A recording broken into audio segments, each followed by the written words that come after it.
All right, I divorced my husband. Why did I divorce my husband? I divorced my husband because I was making a certain amount of money. I divorced my husband because I thought I didn't need him anymore. I divorced my husband because I had this senior position at work and thought I held the same position at home. I divorced my husband because I thought I was better than him because I had my degree now. I divorced my husband because I thought a successful marriage meant I was here and he was down here. That is not success. That's fucking sickness. I found myself divorced and out there looking for love in all the wrong places. Fucking this one and that one and that one and that one and this one and that one. And my body count going up and my value going down. I'm just going to call it like a TI is. All the while, my husband done found somebody else building a relationship and building a life with. Hello, everyone, and welcome back to the Talk Podcast. So, let's give this woman a round of applause for being honest, for speaking out the truth of what actually happened, of the reasons why she actually got a divorce. And this is something that I am seeing and hearing more and more happening, that women are putting themselves on pedestals, trying to compete with their husbands.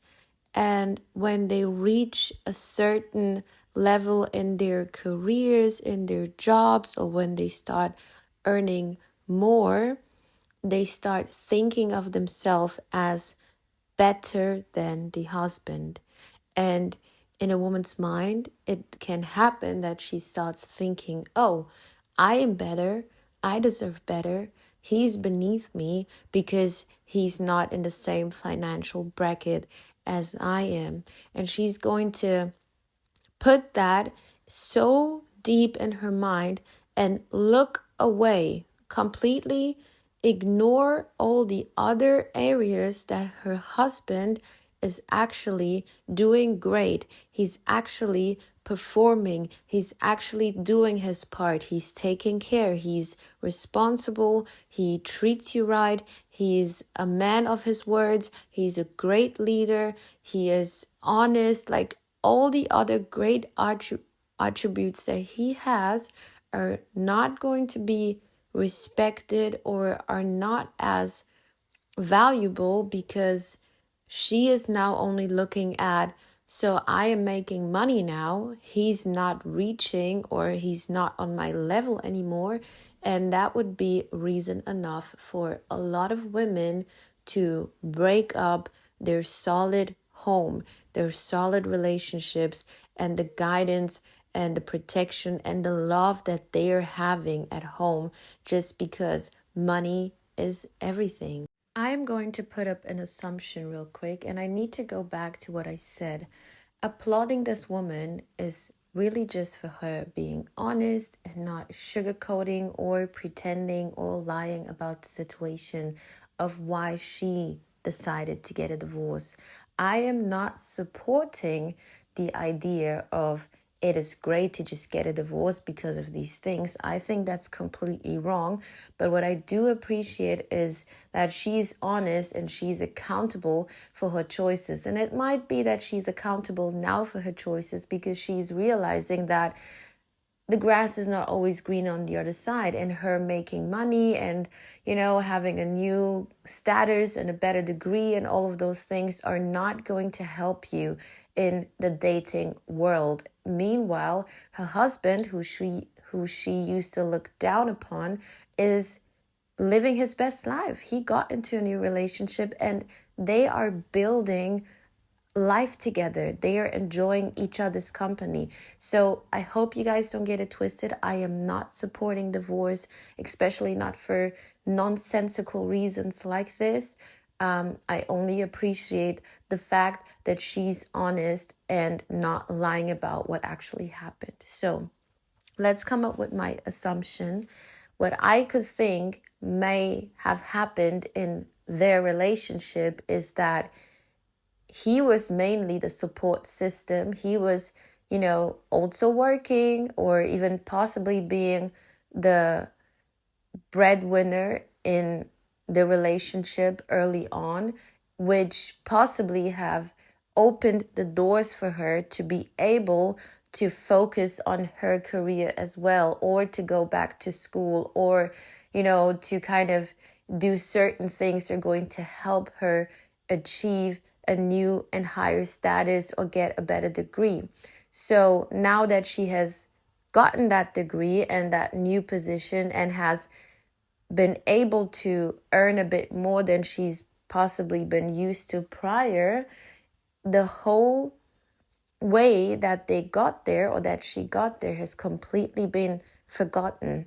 So over the years that he was investing his time and effort for the two of you to be able to survive in life and to thrive, and the effort and time that he was putting in for you to be able to get your degree, the bills that he's been covering and everything else that comes along with life, those things are now forgotten because now she has been able to step up a bit, and it has gotten so deep into her mind. The dopamine hit has completely taken over the actual way of thinking logically. And this is very unfortunate that you now put yourself on a pedestal and are competing against someone that you're sharing life with, that you're sharing a home with, that you're sharing love with. That is really, I'm sorry, I'm going to say it, it's really stupid to me. And it's funny because women always wanted to be achievers and, they can do it all on their own and they're boss chicks and I don't need a man and everything should be 50-50. And I can provide for a household. But when you then reach the position where you are the breadwinner, it's like most women, we don't really want to do it. We don't want to take over the responsibility that comes along with being the breadwinner, right? So it sounds great on paper, but when you have to do and contribute to the expenses of a life of someone else or the household in general, it is quite painful. I'm sure a lot of you are aware of what women like to say, my money is my money and your money, meaning the man's money, is our money. And that is reality for a lot of women. We don't like to admit it. We like to talk about 50-50 and all that stuff. But in reality, we don't want to spend our money on expenses. And it might have turned out to be that now she's able to make more money and they were thinking of, look, maybe you might have to step up in certain areas to assist the family as a whole. And she didn't want to do it because now she's thinking, I deserve better because now I am in a better position. What I also find very interesting is when she was moving on, talking about after the divorce, now she's out there and trying to find a new relationship, but that never really happened. Instead, what happened, what I'm not surprised about, because this is the path for a lot of women in modern times, what instead happened is that she found herself sleeping with multiple men, but no one actually wanted to commit. And you need to understand the dating world is already hard enough, right? And now you've been married, so the things that you're used to, the way that you've been used to being treated by your husband, you're now going outside with that expectation, finding a man who's going to treat you the same way and respectfully and caring and loving, but he's also going to have to make more money, right? And if there are men out there, which they are, why should they want to pick a woman who has already had a past, possibly having children, and also is much more older now, right? So I've talked about this a lot of times in previous episodes, but unfortunately, women don't want to listen and understand this reality, so they would put themselves in that situation and having to find out the hard way that it is not all glitz and glamour, right? The dating life for you as an older woman is completely different for the dating life as a man. It is not the same, and it is hard for men as well, but the likelihood of him finding someone is much more higher than you finding someone, because you're going to be picky and you have so many high expectations, even though you don't bring so much to the table anymore. And it's just a big mess. Coming to find out in her situation now that she's been sleeping around with multiple men, and her husband instead, he found a new relationship. He found a new relationship, a great relationship, and they are building, right? Meaning the man that you were looking down upon, someone else, another woman, was happy to have him. She was joyful to have him. She would respect him and build a life with someone that you dumped and thought he was trash, but he found someone and he's moving on in life.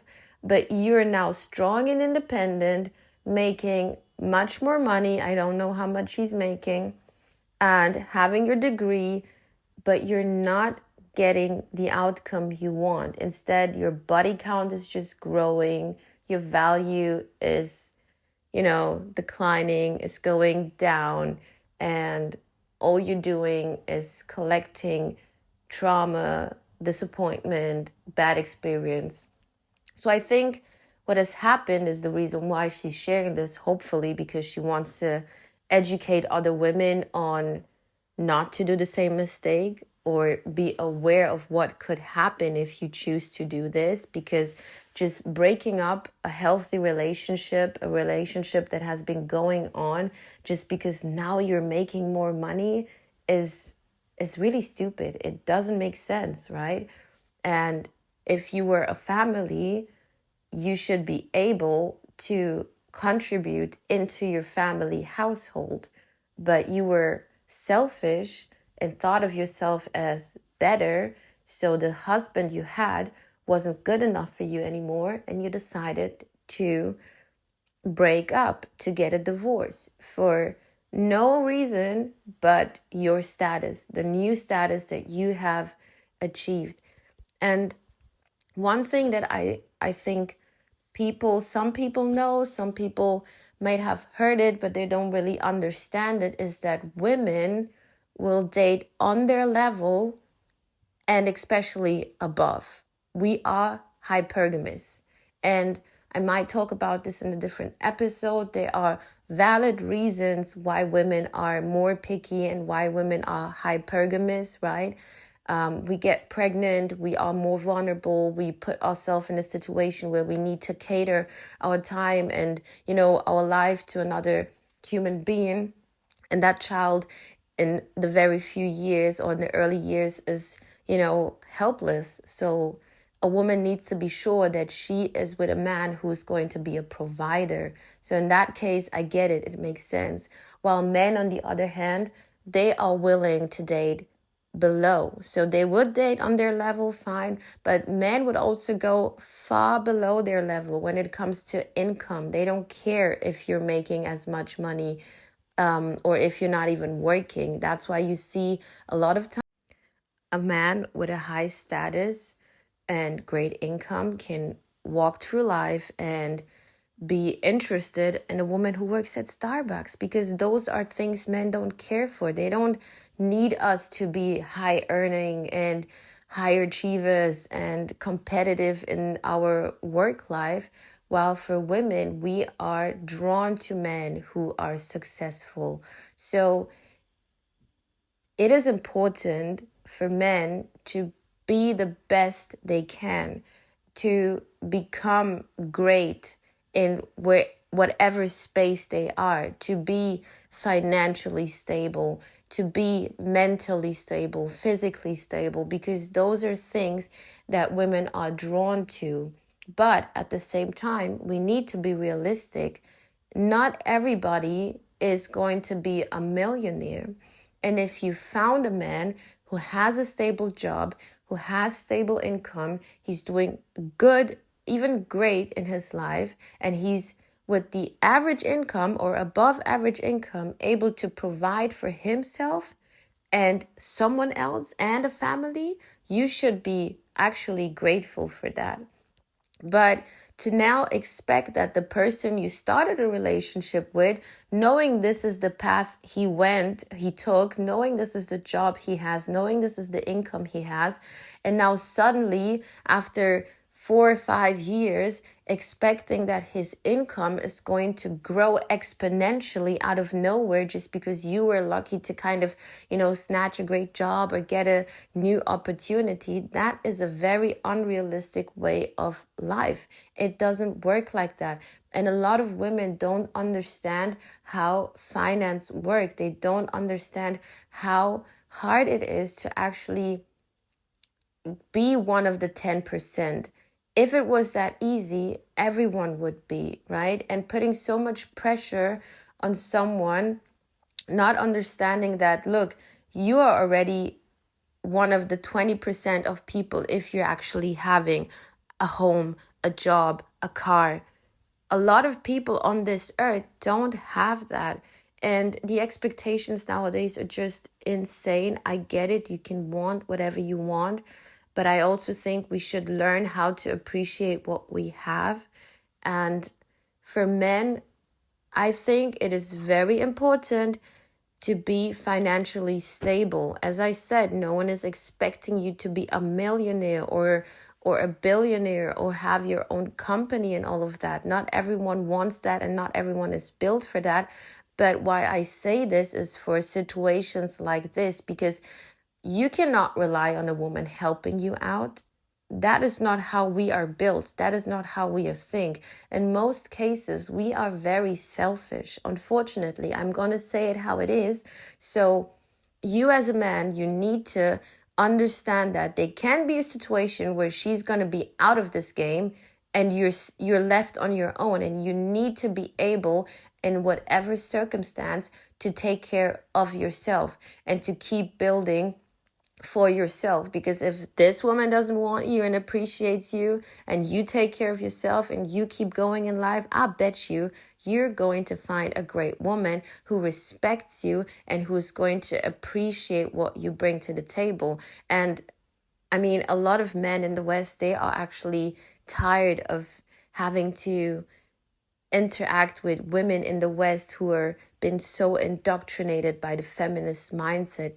And a lot of times women like to paint it like, oh, he doesn't want me to earn money. He doesn't want me to be a boss. No, you can do what you want. It's just that men don't care for that. And even if you choose to be a boss and a career-driven woman, please come home and be a wife, okay? Please come home and still respond to your roles and duties as a woman, as a wife. And that's the issue. So in this video of this woman talking, she said it. She got her new status, she got her degree, she got her career, or a bit of a raise in her earning, and she started taking that attitude home. She started putting herself, the position that she had in work was now the position that she was thinking to have at home. And that is not how it works. Everybody has your role, and just because you're earning more doesn't give you the right to start disrespecting your husband, your household, your family, or your vows and roles as a woman, as a wife. So guys, I hope you enjoy. See you in the next one. Bye.